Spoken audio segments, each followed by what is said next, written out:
Marcus Chen stood in the crowded auction hall of Kelvar Station, watching alien traders bid on scrapped starships. The hall buzzed with dozens of species, tall Vryn with their blue skin, insectoid Krell clicking their mandibles, and stocky Borlons arguing over prices. Most of them ignored the human salvage dealer. In the corner, Marcus didn't mind being ignored. It made his job easier. The auctioneer, a four-armed Telcar, pointed at a holographic display. Lot 845. Kryn Pleasure Yacht. Minimal damage. Perfect for restoration. Starting bid. The crowd erupted in competing bids. Marcus yawned and checked his datapad. He wasn't interested in the popular lots. Everyone wanted those. High demand meant high prices, and Marcus worked on slim margins. Lot 846. Borlian, cargo hauler. Engine intact. Marcus scrolled through the auction catalog, searching for something everyone else would overlook. His eyes stopped on Lot 847. The image showed a strange ship, all black crystal and withered organic material, floating dead in deep space. The description was brief. Atheling-class vessel. Abandoned 111 years. Non-functional. Crystalline systems incompatible with modern technology. Sold as is for scrap value. Marcus leaned forward, studying the image more carefully. The ship looked like a dying plant. Its crystal structure cracked and dark. Twisted vines hung from its hull like dead roots. To most buyers, it was worthless junk. But Marcus saw something different. Lot 847. The auctioneer announced without enthusiasm. Atheling derelict. You all know these ships' total mysteries. Their tech doesn't work with anything modern. Good for raw materials only. Starting bid. 1,000 credits. Silence filled the hall. A few traders laughed. One Vryn engineer muttered loud enough for everyone to hear. Atheling garbage. Not even worth the fuel to tow it. Road. Inauthentic. Any bids? The auctioneer asked, sounding bored. Marcus raised his hand. 1,000. The auctioneer blinked in surprise. We have 1,000 from the human. Any other bids?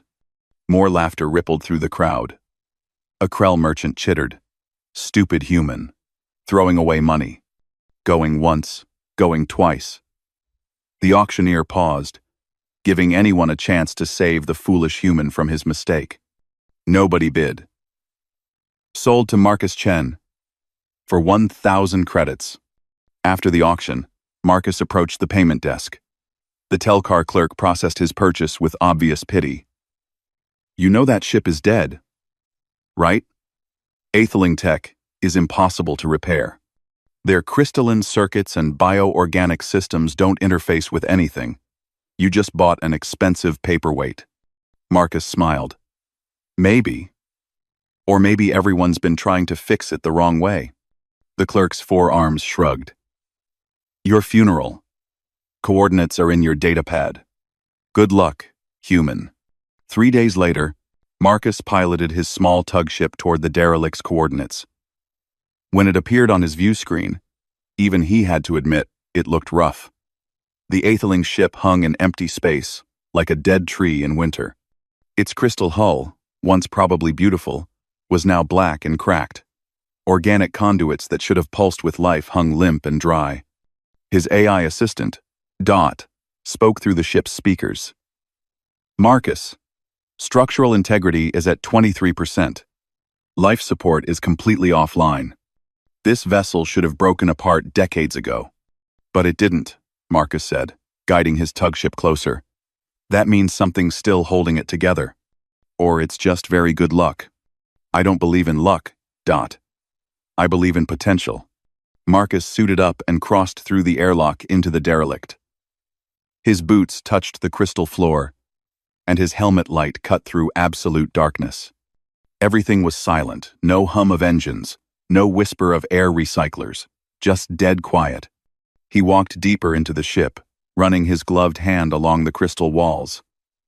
They were cold and rough, covered in a thin layer of space dust. But underneath, he could see intricate patterns like growth rings in ancient trees or veins in leaves. This ship wasn't built, Marcus said softly. It was grown. Grown. Impossible to confirm, Dot replied. Aetheling construction methods remain unknown. Marcus continued exploring, his light revealing corridors that branched like tree limbs and chambers shaped like seed pods. Other species had tried to study aetheling ships by cutting them apart, analyzing them like machines. They'd failed because they were asking the wrong questions. Marcus had a different theory. Back on Earth, humans had spent 10,000 years growing food, cultivating gardens, and understanding how living systems worked. What if aetheling technology wasn't mechanical at all? What if it was biological? He reached what might have been the ship's core, a large chamber with a raised platform in the center. Crystal formations rose from the floor like frozen fountains. Dead vines wrapped around everything. Then Marcus saw it. In the center of the platform sat a pod the size of a basketball. Unlike everything else, this pod wasn't completely black. It had a faint green tint, and when Marcus stepped closer, his suit sensors detected something impossible. Heat. Dot, are you seeing this? Confirmed. Heat signature detected. Temperature. 3.2 degrees above ambient. Marcus. Nothing should be generating heat on this ship. Marcus knelt beside the pod, his heart racing. He reached out carefully and touched it with his gloved hand. The moment he made contact, the pod pulsed with a brief flicker of bioluminescent light green and gold, gone in an instant. Did you see that? Marcus whispered. I saw it. I don't understand it. A faint humming filled the chamber so quiet Marcus almost thought he imagined it. The crystal walls around him flickered once, barely visible, like a dying heartbeat trying one more time to beat. Marcus sat back on his heels, staring at the pod. Everyone thought this ship was dead. Everyone thought aetheling technology was impossible to restore. Everyone had given up. But something was still alive here. Something had survived 111 years in the cold void of space, waiting. Hey, Dot, Marcus said, grinning inside his helmet. Remember how everyone at the auction laughed at me? Yes. It was quite embarrassing. Yeah, well, I think they laughed too soon. He stood up, looking around the chamber with new eyes. We're going to bring this ship back to life, and we're going to do it the way no one else thought to try. How? Marcus patted the crystal wall gently. We're going to treat it like a garden, because I think that's exactly what it is. The humming continued, faint but steady. Deep in the dead ship's heart, something was waking up. Marcus towed the derelict ship to his private repair dock at Freehold Station. News spread quickly through the station's bars and trading posts. The human had actually bought the aetheling wreck. People came to watch him work, mostly to laugh. A crowd gathered outside the dock's viewing window on the first day. Marcus ignored them and started his inspection. He walked through every corridor with scanners and cameras, documenting everything. The ship was massive, 10 decks, over 200 chambers, all connected by organic passages that twisted like tree branches. His friend Jenny, who ran the station's supply depot, came by with coffee. Marcus, what are you really doing? You know this is crazy, right? Marcus sipped the coffee and pointed at a withered vine hanging from the ceiling. Look at this. See how it connects to the crystal structure? It's not just decoration. I think it carried nutrients or energy throughout the ship. It's dead, Marcus. Dormant, he corrected. Like a tree in winter. Everything looks dead in winter, but spring comes eventually. Jenny shook her head. You're comparing a starship to a tree. Why not? Humans build ships from metal and circuits. Maybe the aethelings built theirs from living material. We just need to figure out how to wake it up. That night, Marcus started his video log. He set up a camera in the ship's main chamber and pressed record. Day 1 of Project Etheling. Everyone thinks I'm crazy. They're probably right. But I've got a theory, and I'm going to test it. He explained his idea to the camera that Etheling ships were biological systems, not mechanical ones. These crystalline structures remind me of coral reefs. The organic conduits look like root systems. What if this whole ship is one big organism? What if it just needs the right environment to grow again? The video uploaded automatically to the galactic network. Marcus expected maybe a dozen views, mostly from friends humoring him. By morning, he had 50,000 views and thousands of comments. Most were mocking, but some were curious. A few even offered suggestions. Marcus began his experiment. He installed hydroponic systems throughout the ship, creating moisture in the air. He set up LED grow lights in every chamber, bathing the crystal structures in specific wavelengths. He mixed nutrient solutions based on chemical analysis of the organic material and carefully injected them into the withered vines. A Vrin engineer named Caltex visited during week 2. He stood in the chamber watching Marcus adjust a grow light and burst out laughing. "You're gardening a spaceship. This is why humans are considered foolish children by the civilized galaxy." Marcus didn't look up from his work. This foolish child just got the first power, reading from a dead ship in over a century. Caltex stopped laughing. "What?" Marcus pointed at his scanner. 3% power generation in Sector 4. Started yesterday after I introduced the nutrient solution. Something's converting it to energy. Free making. Impossible. The ship has been dead for 111 years, I know. But it's not dead anymore. Or at least, it's less dead than before. Marcus finally looked at Caltex. "You can stay and help, or you can leave and keep thinking you know everything. Your choice." Caltex left, muttering about human arrogance. But others started paying attention. Marcus's video logs gained more followers every day. He documented everything: the first green tint, appearing in previously black crystal. The way certain organic strands responded to specific light frequencies, the slow spreading of what looked like new growth along the dead vines. By month 2, Marcus had 500,000 followers. Mostly humans who loved underdog stories, but also scientists from various species who couldn't deny the data Marcus was sharing. The ship was responding. Slowly, impossibly, it was coming back to life. Marcus tried something new. He remembered reading that plants grew better with music, something about sound vibrations stimulating growth. He set up speakers throughout the ship and played classical earth music. Bach, Mozart, Beethoven. The results were immediate. Crystal structures that had been dark for weeks suddenly flickered with faint light. Organic conduits twitched and began growing toward the speakers. In 3 days, new growth spread through an entire deck. "This is insane," Marcus told the camera, grinning like a kid on Christmas morning. "The ship likes music. It's actually responding to sound waves. I'm going to try different genres tomorrow. Maybe this ship has musical preferences." Comments flooded in. Other humans shared their own theories. A botanist from Earth suggested trying different nutrient mixes. An engineer from Mars colony proposed using bioelectric stimulation. A farmer from Titan explained crop rotation principles that might apply to the ship's systems. Marcus tried everything. Some experiments failed. Some succeeded spectacularly. The ship became his obsession.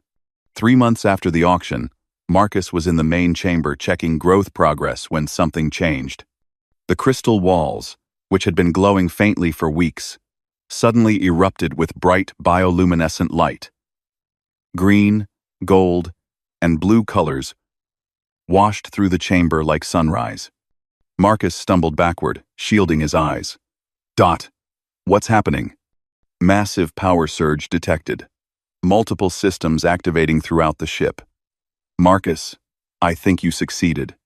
The central platform where Marcus had first found the pod rose from the floor.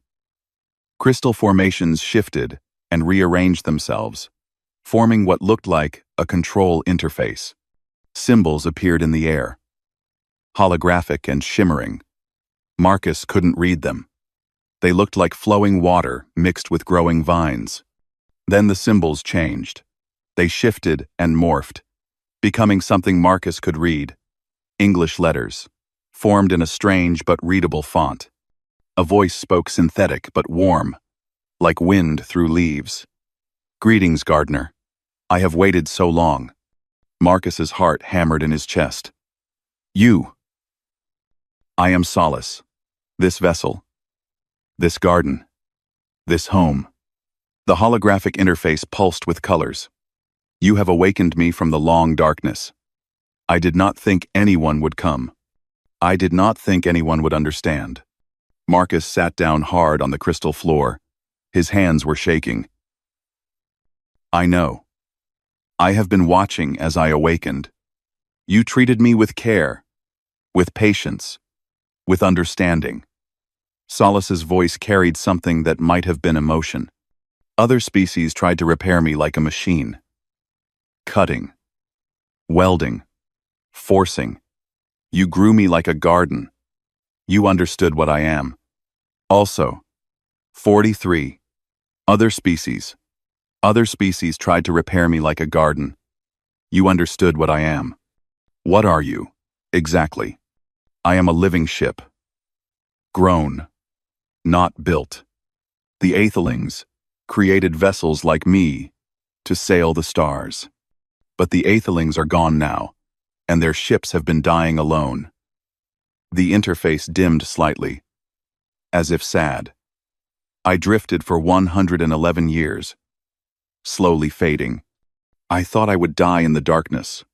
Marcus stood up and approached the interface. "You're not dying anymore. We're going to finish your restoration.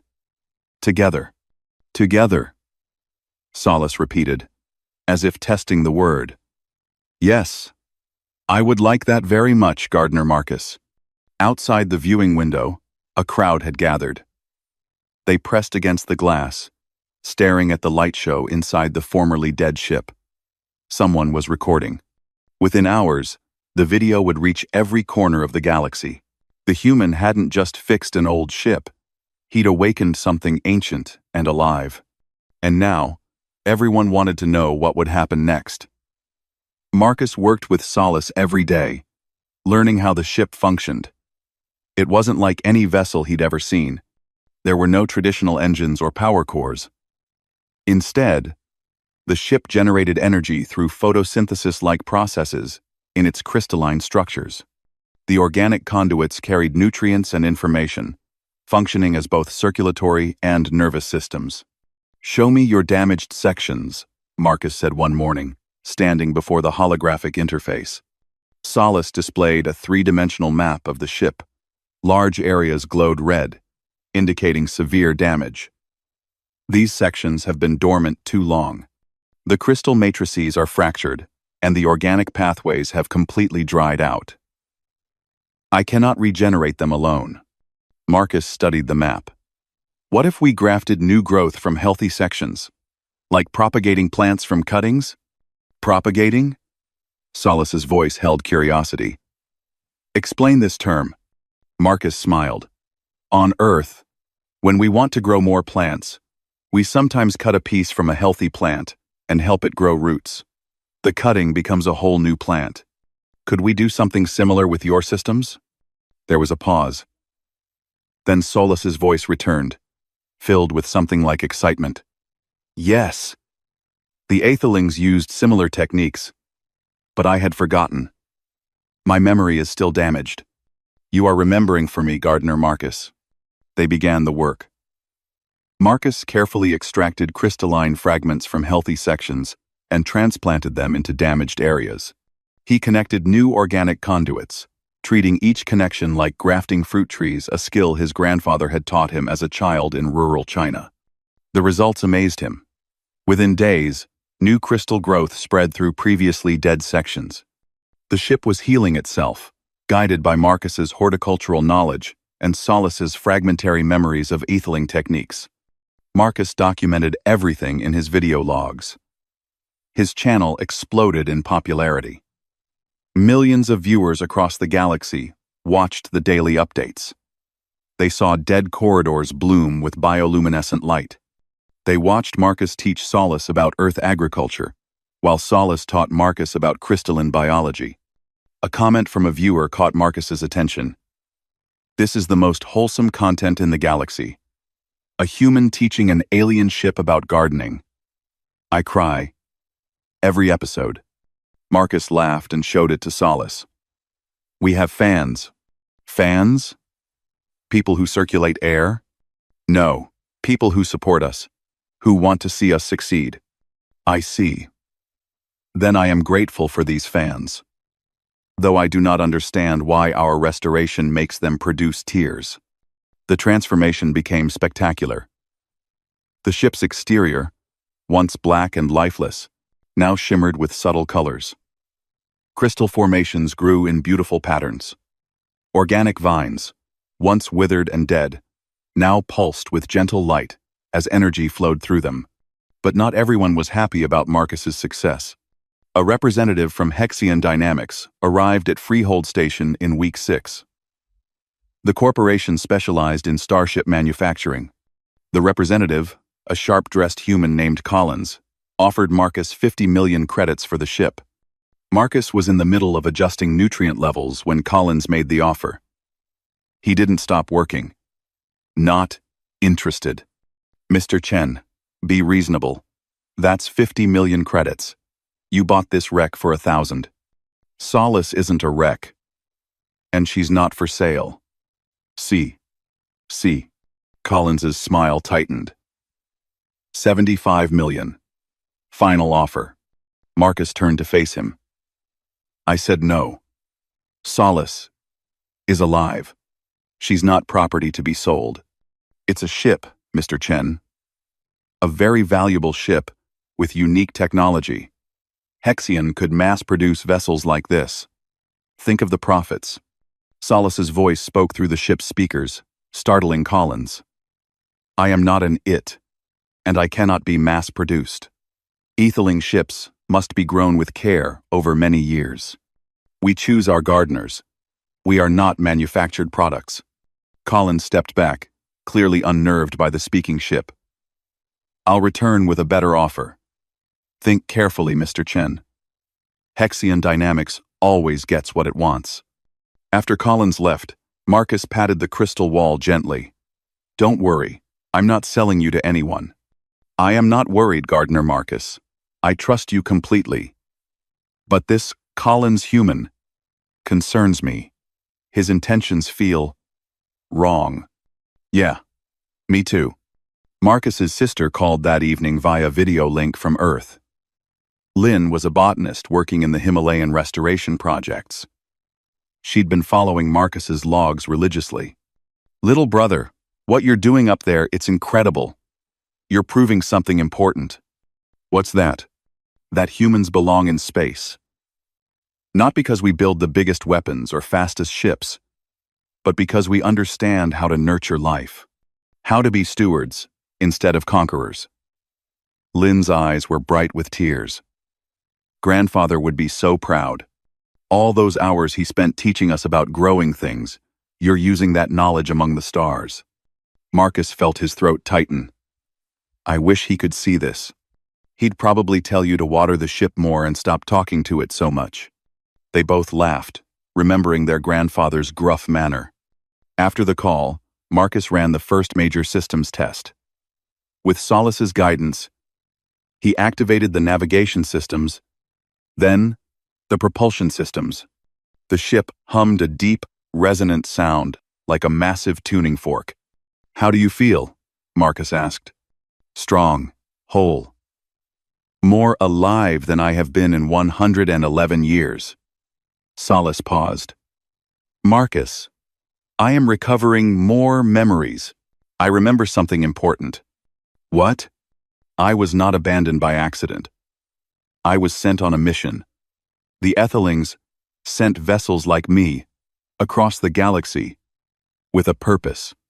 What purpose? To find species capable of understanding us. Species who could be true gardeners of the stars. I was searching when my systems failed. I drifted in the darkness, waiting for someone like you. Marcus absorbed this information. So this wasn't just luck. Me, finding you. Perhaps it was destiny, Gardener Marcus. Or perhaps it was simply time for our two species to meet. The ship's sensors suddenly pinged a warning. Solace's voice became tense. Marcus, I detect something in my recovered memory banks. Coordinates. A location. What kind of location? An Etheling archive station, still broadcasting a faint signal after 800 years. It is located in the Shroud Nebula. 2. Marcus pulled up the star charts. The Shroud Nebula was notorious, filled with sensor interference and gravitational anomalies. Most species avoided it. Can we make it there? I was designed to navigate such environments. But Marcus. Solace's voice held uncertainty. My memories suggest this archive contains something important. Something the Ethelings left behind for whoever found it. Marcus looked at the coordinates, then at the beautiful crystalline chamber around him. 3 months ago, everyone thought he was crazy for buying a dead ship. Now that ship was inviting him on a treasure hunt to one of the most dangerous regions of space. He grinned. When can we leave? We should test my systems more thoroughly first. But Marcus, I must tell you, if this archive is what I think it is, others will want it. Badly. You mean like Hexian dynamics? Yes, and worse. Marcus nodded slowly. Then we'd better move fast. Plot a course to the Shroud Nebula. Let's find out what the Aethelings left behind. The holographic display shifted, showing a navigation route through dangerous space. Outside the viewing window, stars glittered against the black. Somewhere in that darkness, ancient secrets waited. The journey to the Shroud Nebula took 5 days. Marcus spent the time learning to work with Solace's navigation systems. Flying an Etheling ship wasn't like piloting normal vessels. There was no joystick or control panel. Instead, Marcus interfaced directly with Solace through the holographic display, communicating his intentions while the ship handled the technical execution.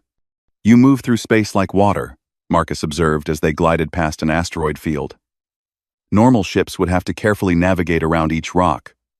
Solace simply flowed between them effortlessly. Aetheling vessels were designed to work with natural forces, not against them, Solace explained. We use gravity wells and solar winds, like your ancient sailors used ocean currents. The Shroud Nebula appeared on their sensors, a massive cloud of purple and blue gas, crackling with electrical storms. Most ships' sensors went haywire near it.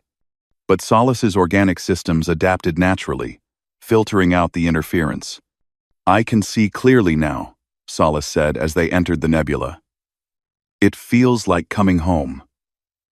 Deep inside the nebula, they found the archive. It was built into a massive asteroid, or rather, grown into it.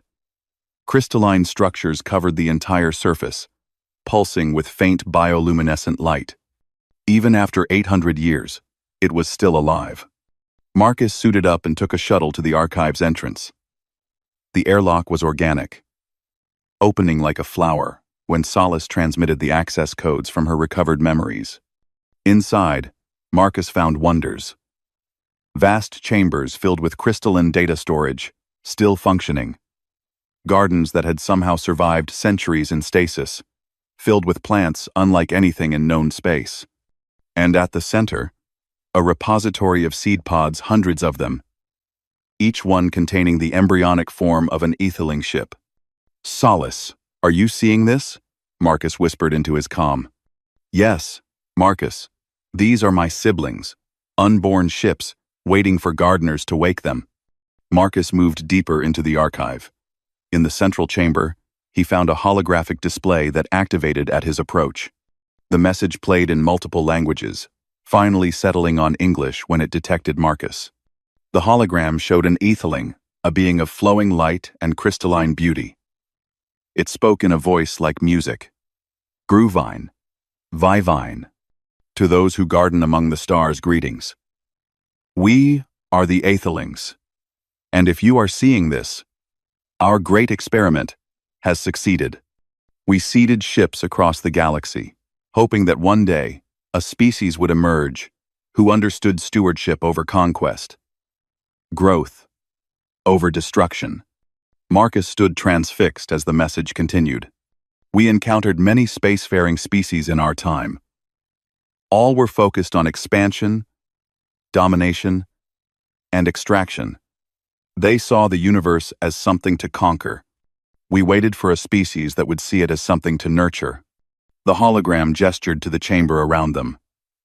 This archive contains our gift to you. Ships that need gardeners. Knowledge of cultivation techniques that span galaxies. And most importantly, our hope that you will spread these gardens throughout the stars. The message ended with coordinates to dozens of other archives scattered across the galaxy. Each one contained more seed ships, more knowledge, more possibilities. Marcus called his sister immediately. Lynn, you're not going to believe this. He explained everything while his camera recorded the archive. Lynn cried and laughed simultaneously. Marcus, do you understand what this means? The Aethelings were waiting for us. For humans. For a species that understands how to make things grow. Win-win-win when we doubt. Win-win-win-win-win will. And scatter him. And win-win-win-win-win will. And win-win-win-win will. When they're one win-win will. And win-will. Win-win-win-win-win-win will. And win-win-win will. And win-win. I know. It's insane. All those centuries of humans farming, gardening, learning to work with nature instead of just using it, we were training for this. Grandfather always said good gardeners are patient and careful, that they understand the responsibility of nurturing life. Lynn wiped her eyes. You just proved humans deserve to be in space. Not because we're the strongest, but because we know how to care for things. Marcus was about to respond when Solace's urgent voice crackled through his comm. Marcus, we have a problem. Multiple ships just entered the nebula. Military-grade vessels. I recognize the signature's Hexian Dynamics corporate fleet. Marcus's stomach dropped. How many? 15 warships. They're heading directly toward us. Marcus, they must have been tracking us since we left Freehold Station. Marcus ran back to his shuttle. How long until they arrive? 2. How long? 2. How long until they arrive? 20 minutes, maybe less. As Marcus raced back to Solace, he saw them on the sensors, a fleet of sleek warships surrounding their position. The lead ship opened a communication channel. Collins's voice came through, cold and commanding. Mr. Chen, you've led us to quite a treasure. Stand down and surrender both your ship and the archive. Hexian Dynamics is claiming this discovery under salvage law. Marcus reached Solace's bridge. His mind raced. 15 warships versus 1 restored vessel and an unarmed archive. They were outgunned, outmanned, and trapped. Marcus, Solace said quietly, I will not let them take you or this archive, even if it means my destruction. No, we're not dying today. Marcus looked at the seed pods visible through the view screen. Solace. Those seed ships in the archive. How awake are they? They are dormant. Waiting for gardeners to... Solace paused. Understanding dawning. Marcus, you cannot be serious. How many could respond to your signal if we gave them a wake-up call? They are not fully grown. They would be weak, confused. But they're alive, right? They can move? Defend themselves? Solace's voice carried reluctant admiration. Yes. With my guidance and your permission to initiate emergency awakening protocols. All of them. 47 seed ships could activate. Marcus opened a return channel to the Hexian fleet. His voice was calm but carried an edge of steel. "Collins, you made a mistake. You think you can take a garden by force? Let me introduce you to the thorns." He turned to Solace. "Wake them up, all of them." Throughout the archive, seed pods began to glow. Crystal structures pulsed with sudden light. The asteroid itself seemed to tremble as 47 infant ships came to life for the first time in 800 years. Collins's voice crackled back, uncertain now. "What are you doing, Chen?" Marcus smiled grimly. "Gardening, and you're standing in my garden, uninvited." The seed ships emerged from the archive like swarms of glowing butterflies, small, bright, and angry. They weren't full-sized vessels yet, but they moved with organic grace that made the corporate warships look clumsy by comparison. Solace's voice rang out, broadcasting to all the awakened ships. "Siblings, hear me. These invaders threaten our gardener and our home. Will you help me protect what is ours?" The response came as a chorus of voices, young, confused, but determined. "We will protect. We will defend. We are awake. And we are angry." The Hexian fleet suddenly found themselves surrounded by ships they couldn't understand, couldn't predict, and couldn't fight with conventional weapons.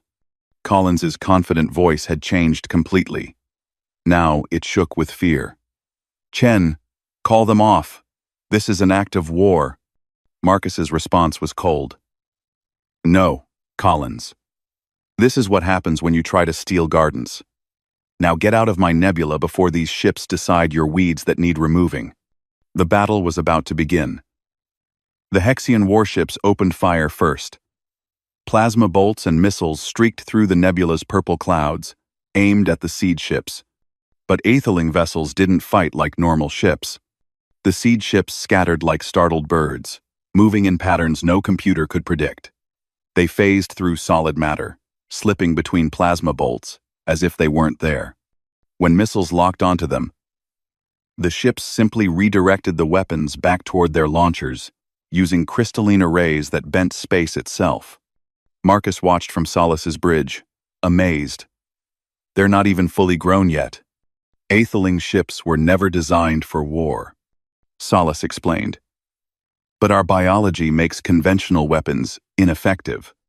We evolved to survive in hostile environments. These warships are just another hostile environment. One Hexion destroyer tried to ram a cluster of seed ships. The small vessels merged together, forming a larger crystalline shield. The destroyer bounced off harmlessly. Its hull dented, but intact. "Solace, tell them not to destroy any ships," Marcus said quickly. "Disable only. I don't want anyone dying today." Solace relayed the command. The seed ships adjusted their tactics immediately. Instead of counterattacking, they focused on disabling systems. They wrapped around weapon arrays, their organic vines infiltrating and shutting down power conduits.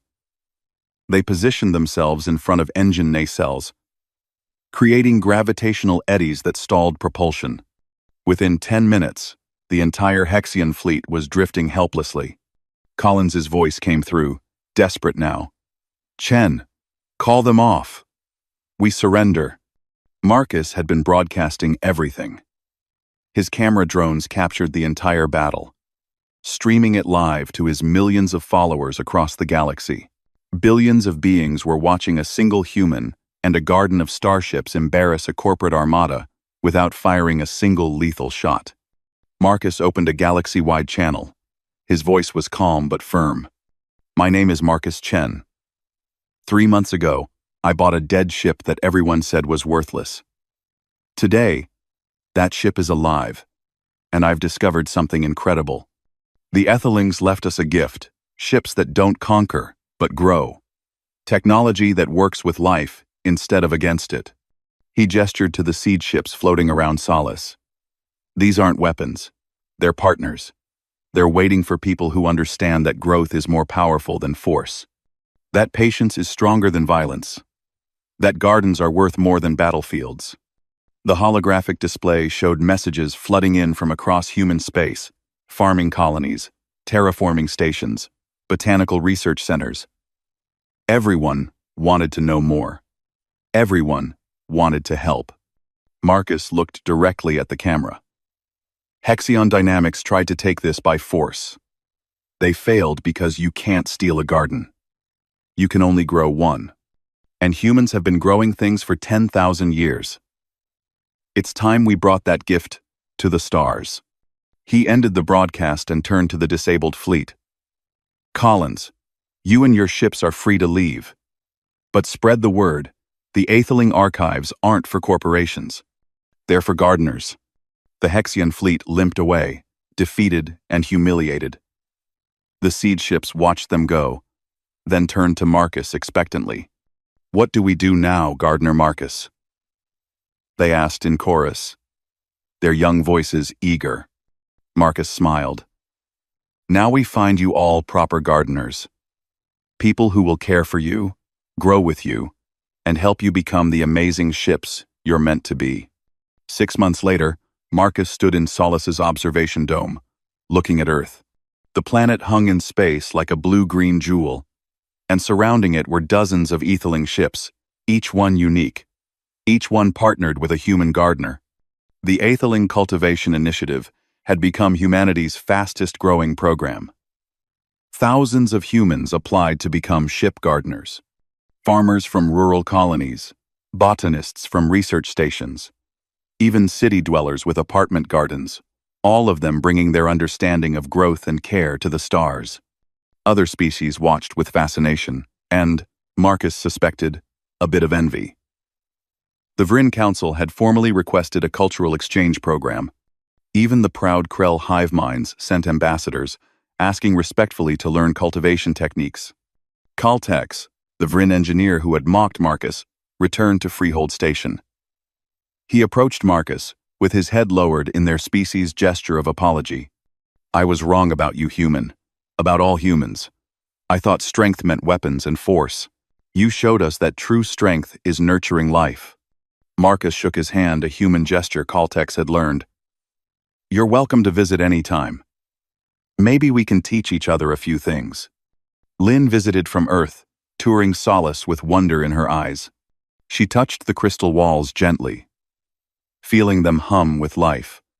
This is beautiful. Little brother, you took something everyone thought was dead and made it bloom. We did it together. Marcus corrected, patting the wall. Me, Solace, and a whole galaxy of people who believed gardens matter. Solace's voice spoke warmly through the ship. The Athelings would be pleased. They searched for centuries for a species like yours. Species who understand that the universe is not something to conquer, but something to nurture. Marcus watched a new Atheling ship pass by the viewport, a small vessel piloted by a farmer from Mars colony. The ship glowed with soft green light, barely a month old, but already bonding with its gardener. You know what's funny? Marcus said. Everyone always wondered what humanity's role in the galaxy would be. Turns out we're gardeners. We bring life wherever we go. And what will you do now? Lynn asked. You're famous across human space. The garden man who brought Atheling ships back to life. Marcus grinned. I'm going to keep teaching. There are dozens more archives out there. Hundreds of seed ships waiting for gardeners. And I want to help every single person who dreams of growing a ship of their own. He pulled up his datapad, showing new video logs he was planning. Besides, Solace and I have been thinking about writing a guide, Atheling Ship Cultivation for Beginners. Someone's got to document all this properly. Solace chimed in, amused. We have also been receiving requests for a cooking channel. Apparently, viewers want to see what a ship gardener eats for dinner. Lynn laughed. You've become a celebrity, Marcus. No, Marcus corrected, looking at the Atheling ships surrounding Earth. We've become a movement. Humans proving we belong among the stars not because we're the strongest or smartest, but because we know how to make things grow. He walked to the viewport and placed his hand against the crystal. Below, Earth continued its eternal rotation. Above, the stars beckoned with infinite possibility. Lot 847. Marcus said softly. Best 1,000 credits I ever spent. Solace hummed with contentment. And the best gardener I could have hoped for. Marcus raised his coffee mug to the camera that was always recording. Remember, folks, one person's trash is another person's garden. Keep growing, keep nurturing, and never let anyone tell you something's impossible just because it looks dead. Sometimes, things are just waiting for the right gardener to come along. He winked at the camera. Marcus Chen, signing off. Until next time, happy gardening among the stars. The video ended with a view of Earth surrounded by glowing, ethering ships, living gardens floating in the void. Proof that humanity's greatest strength wasn't destruction or conquest, but the ancient, patient art of making things grow. And across the galaxy, in countless archives still waiting to be discovered, seed ships slumbered peacefully, dreaming of the day when human hands would wake them to life. The garden was spreading, and it was only the beginning.